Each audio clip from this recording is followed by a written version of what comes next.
তো পরে আমি যখন সাইকেল কিনি তখন এই লেগুনায় ওঠা, এই বাসে ওঠা, রিক্সা ঠিক করা, এই সেই বিভিন্ন জিনিসের আজাইরা খরচ, আজাইরা ভোগান্তি, এগুলোর থেকে আমি বেঁচে গেছি। তো সাইকেল চালানো শিখা আসলে আমার জন্য একটা ব্লেসিং ছিল।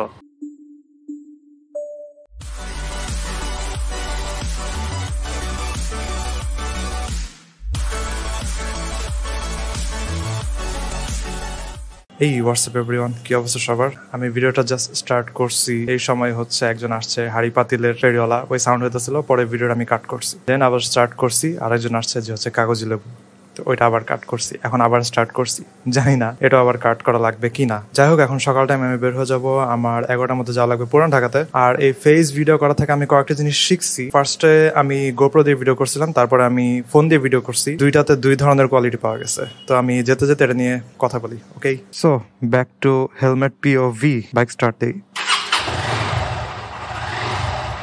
ভাই এখানে জাস্ট আমি 5 মিনিট দাঁড়া থাকতে থাকতে পুরা ঘামায় গেছি, এত গরম। জাস্ট কালকে ওয়াশ করা হয়েছে গেঞ্জিটা, আর আজকে আমি ঘামায় টামায় শেষ। কি যে একটা ওয়েদারের কোনো আগা মাথা নেই। এই ফোন আর গোপ্রো দিয়ে ফেস ভিডিও করার থেকে যে জিনিসগুলো বুঝতে পারলাম ওইটা হচ্ছে অডিও সমস্যা।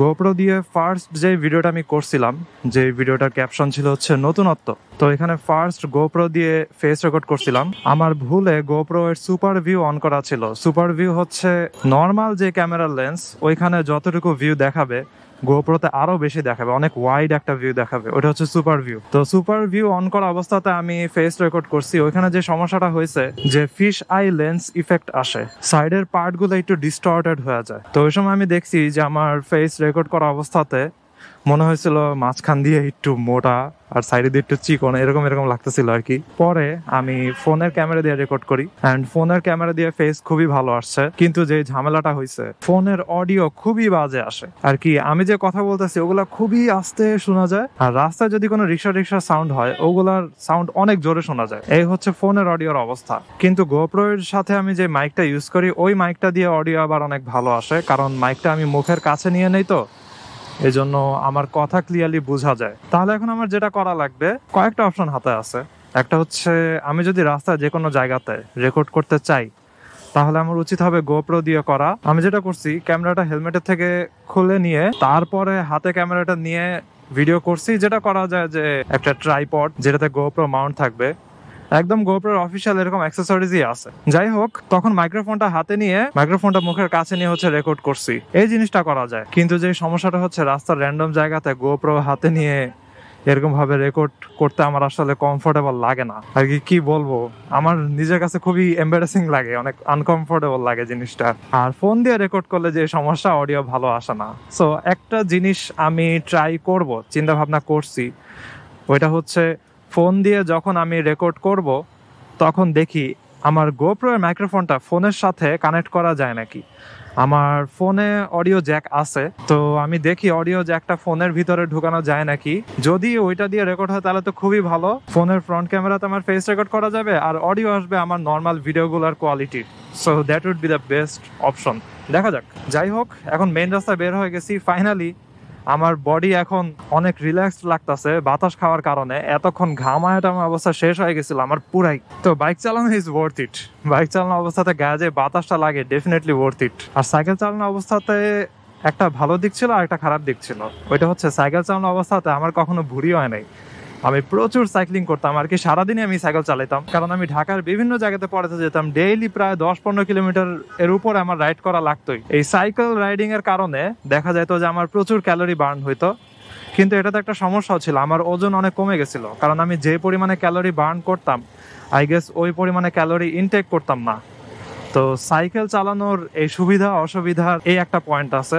আর অসুবিধার আরেকটা পয়েন্ট হচ্ছে অনেক রোদ টোদ থাকলে অথবা হিউমিডিটি অনেক বেশি, অথবা মনে করেন প্রচুর গরম থাকলে তখন আপনি সাইক্লিং করার অবস্থাতে প্রচুর ঘামায় যাবেন অ্যান্ড আপনার অনেক আনহাইজেনিক লাগবে আর কি। আপনার আমি যদি নর্মাল ভাষায় বলি, প্রচুর ঘামাবে অ্যান্ড হচ্ছে ব্যাড স্মেল করবে, and this is really bad. আর বাইক চালানো অবস্থাতে সুবিধাটা হইতেছে জ্যামে বসে থাকা অবস্থাতে আপনার বডি ঘামাবে, কিন্তু যখন চাকা ঘোরা শুরু করবে তখন আস্তে আস্তে সবকিছু শুকিয়ে যাবে। So that's better. তো সাইকেল চালানোর সুবিধা আছে যেটা বাইক চালানোতে নাই, ওইটা হচ্ছে ক্যালোরি বার্ন। অনেক ক্যালোরি বার্ন হয় সাইক্লিং করা অবস্থাতে।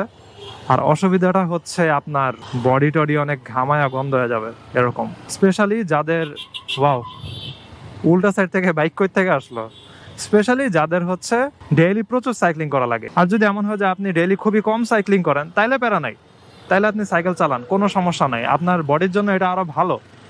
কিন্তু যদি এমন হয় যে আপনার ডেইলি কমিউটের জন্য সাইকেল চালানো লাগে, তাহলে কিন্তু আপনার ডেইলি অনেকবার গোসল করা লাগবে যদি আপনি ক্লিন থাকতে চান অ্যান্ড হচ্ছে ব্যাড স্মেল থেকে দূরে থাকতে চান। ওই দেখেন সিএনজি কামনা ঢুকাই দিবে এই জায়গাতে, হর্ন বাজাইতেছে কন্টিনিউয়াসলি। কারণটা হইতাছে এখানে তারা সিএনজির স্ট্যান্ড বানাইছে, সিএনজি গুলো সব এখানে দাঁড়া থাকে যাত্রী উঠানোর জন্য। এই জায়গাটাতে জ্যামের মেইন একটা কারণই হইতাছে এটা। এই যে সিএনজি গুলো দেখতেছেন এখানে যাত্রী নামাইছে, এগুলো সব এদিকে ঘুরবে। একটা আজাইরা গ্যাঞ্জাম লাগা রাখছে জিগাতলার এই বড় রাস্তাটার মতো এমন একটা গুরুত্বপূর্ণ জায়গাতে এই সিএনজি গুলা। ফার্ম গেটে যেমন টেম্পু স্ট্যান্ড ছিল, এখনো আছে নাকি জানি না, অনেকদিন যাইনি এই ফার্ম গেটে। আর এখানে হয়েছে এই সিএনজির স্ট্যান্ড। যাই হোক, সাইক্লিং করার সুবিধা অসুবিধা নিয়ে বলতেছিলাম। আমি সাইকেল চালানো শিখছি খুবই দেরিতে আর কি। আমি যখন ভার্সিটি ফার্স্ট ইয়ারে ছিলাম তখন আমি সাইকেল চালানো শিখছি। ওয়াও, ব্যাটারি রিক্সা এখানে ঢুকতেছে। আর পুলিশেরা ব্যাটারি রিক্সা এদিকে যাওয়া নিষেধ বলেই দিছে আগের থেকে। অ্যান্ড ওই পুলিশ ভাই তারা ধমকাধমকি করতেছিল, তারপরে ওই লোক কেমনে কেমনে ঢুকে গেল বুঝলাম না। সো আমি সাইকেল চালানো শিখছি হচ্ছে 2018 সালে। তখন থেকে আমি ভার্সিটিতে যাইতাম, ওরে ওরে গাড়ি এসের থেকে, কি রে ভাই আজকে কি হইতাছে, আজকে আমার খুবই সাবধানে চলা লাগবে, আজকে কুফা লাগছে, বুঝাই যেতেছে খুবই সাবধানে চলা লাগবে। যাই হোক, সাইকেল চালানোর কথায় আসি। তখন আমি সাইকেল কিনি অ্যান্ড ওই সময় থেকে 2022 সাল পর্যন্ত আমি সাইকেল চালাই। তাহলে 18, 19, 20, 21, 22 5 বছর আমি সাইকেল চালাইছি ঢাকার রাস্তাতে। তো ঢাকার রাস্তাতে সাইকেল চালা আমি অনেক কিছু শিখছি। জিনিসটা হচ্ছে ঢাকার রাস্তার জন্য আসলে সাইকেল বেস্ট, ঠিক আছে? সাইকেলের উপর আর কিছু নাই। আপনি যে কোনো রাস্তাতে যে কোনো জায়গাতে হচ্ছে ইজিলি চলে যেতে পারবেন। তারপরে এক সময় হচ্ছে আন্দোলন হয়েছিল, কলেজের স্টুডেন্টরা বিভিন্ন জায়গাতে আন্দোলন করছিল, আপনাদের মনে আছে নাকি জানি না। তো ওই আন্দোলনের সময়ও হচ্ছে সব গাড়ি টাড়ি বন্ধ, সব রাস্তা বন্ধ, ধানমন্ডির রাস্তা বন্ধ, কিন্তু আমি সাইকেল নিয়ে ইজিলি সব জায়গাতে চলে গেছি। যেখানে দেখছি সমস্যা ওইখানে এই যে লোকটার মতো হেঁটে হেঁটে চলে গেছি, শেষ। আর সাইকেল চালানোর আগে আমার অনেক সাফার করা লাগছিল জীবনে। যখন আমি কলেজে যাইতাম তখন হচ্ছে শঙ্কর থেকে বাসে উঠতাম, বাসে ওঠার পরে বিডিআর 4 নম্বর গেটে নামতাম, তারপরে পিলখানায় ঢুকতাম, কারণ আমার কলেজ ছিল পিলখানায়। সো পিলখানায় ঢুকতাম, ঢুকে ভিতরে লেগুনা আছে, বাস আছে, কিন্তু সমস্যা হচ্ছে প্রচুর ভিড়। তো ওই ভিড়ে আমার আসলে ভাল লাগে না, আমার কখনোই ভিড় টিড় অথবা মানুষ তাকায় থাকা এই জিনিসগুলো আমার ভাল লাগে না। সো আমি কি করতাম, হেঁটে হেঁটে একদম নিউ মার্কেট পর্যন্ত চলে যেতাম, অর্থাৎ যেটা হচ্ছে বিজিবি 3 নম্বর গেট। ওই নিউ মার্কেট থেকে আবার হচ্ছে ডানে মোড় নিয়ে বিজিবি 4 নম্বর গেটে হেঁটে হেঁটে যাইতাম, প্রায় 1-1.5 কিলোমিটারের বেশি আমি হচ্ছে এখানে হাঁটতাম। তো বের হওয়ার পরে আবার নূর মোহাম্মদ ওই কলেজগুলো ঘুরে টুরে দরবার হল ঘুরে তারপরে হচ্ছে 4 নম্বর গেট দিয়ে আবার বের হইতাম। কিন্তু যাদের সাইকেল ছিল তারা ইজিলি ভিতরে সাইক্লিং করতো অ্যান্ড অনেক এনজয় করতো। আসলে পিলখানার ভিতরে অনেক পিসফুল। তো পরে আমি যখন সাইকেল কিনি তখন এই লেগুনায় ওঠা, এই বাসে ওঠা, রিক্সা ঠিক করা, এই সেই বিভিন্ন জিনিসের আজাইরা খরচ, আজাইরা ভোগান্তি, এগুলোর থেকে আমি বেঁচে গেছি। তো সাইকেল চালানো শিখা আসলে আমার জন্য একটা ব্লেসিং ছিল। আমি একটা ভিডিওতে স্পেশালি শুধুমাত্র সাইকেলকে ডেডিকেট করে বানাবো। ওয়াও, দেখছেন এখানে বিশাল জায়গাটা গরুর হাট দিয়ে দিছে। ওয়াও, গরু আনা শুরু হয়ে গেছে অল্প স্বল্প। এখানে মনে হয় হাসিল টাসিল কাউন্ট করবে এসব জিনিস। বিশাল বড় গরুর হাট হবে এখানে একটা, আর এদিক দিয়ে ঢুকবে ট্রাক গুলা, বুঝতে পারছি। পরশুদিন রাতেই দেখতেছিলাম যে এদিকে হচ্ছে ট্রাক আনতেছে, তো ট্রাকে করে হচ্ছে বাস টাস নিয়ে আসছে, গরু নিয়ে আসছে। একজনের কাছে শুনছি যে রাস্তায় নাকি ছাগল রাখবে আর ভিতরে গরু রাখবে, তাহলে তো রাস্তা পুরোটাই বন্ধ হয়ে যাবে। যাই হোক, আজকের ভিডিও এখানে শেষ করে, I hope you guys like this video. If you're watching me for the first time, you can kindly subscribe. তো see you in the next one. সব ভালো থাকেন, সাবধানে রাইড করেন, টাটা।